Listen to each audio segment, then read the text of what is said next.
Okay, so hello everyone. This video is going to be about a commentary of the trial scene, which you can also watch. So I'm going to talk about each character separately. So first of all, Brinker. There are two possible explanations to Brinker's behavior during that scene. The first one is that Brinker's an asshole. That he's trying to break Jean's and Phineas' friendship, basically just because he wants to. But this is highly improbable. The second relationship, possibility, sorry, lapsus, is that Brinker swallowed all of his father's speech about serving the country, and that he's kind of in his universe, in his bubble, and thinks he's really holding martial court. And then Brinker's behavior is a perfect example of what war can do to people. Here it's transform a person into an absolute patriot, just like for Leper, who was driven psycho by the war.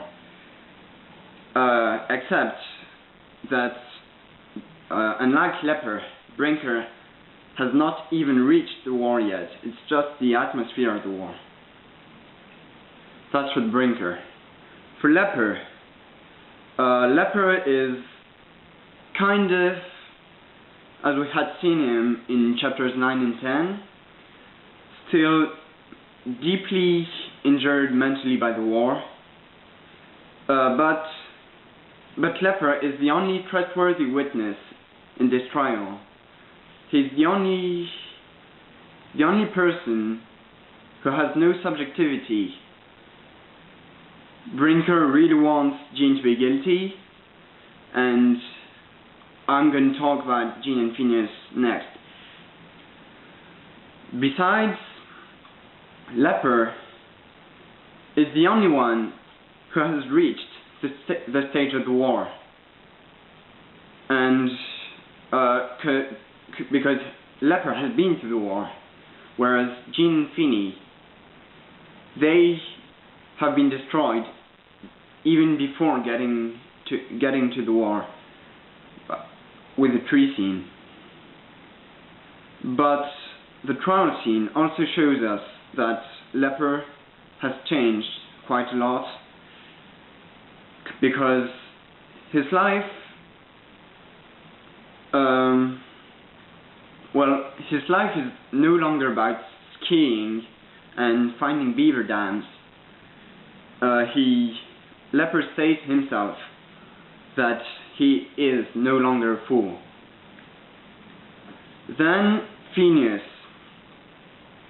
At first, at the beginning of the scene, we don't really know if Phineas is trying to protect Jean, or if he simply doesn't remember what happened because of the trauma he lived, because of the fact that he broke his leg. But as he remembers what happened, as the memories come back, the reader realizes that he has been honest all the way through.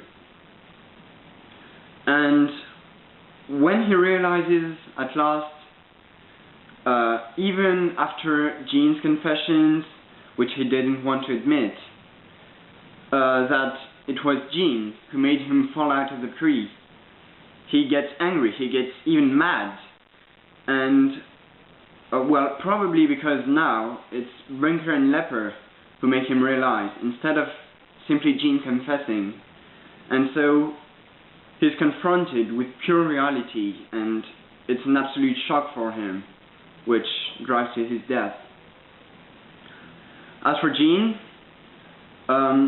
Jean, during the trial, is trying both to protect himself, because he doesn't want reality to come out, he doesn't want Brinker to catch him, and also to protect Phineas, because he probably knows that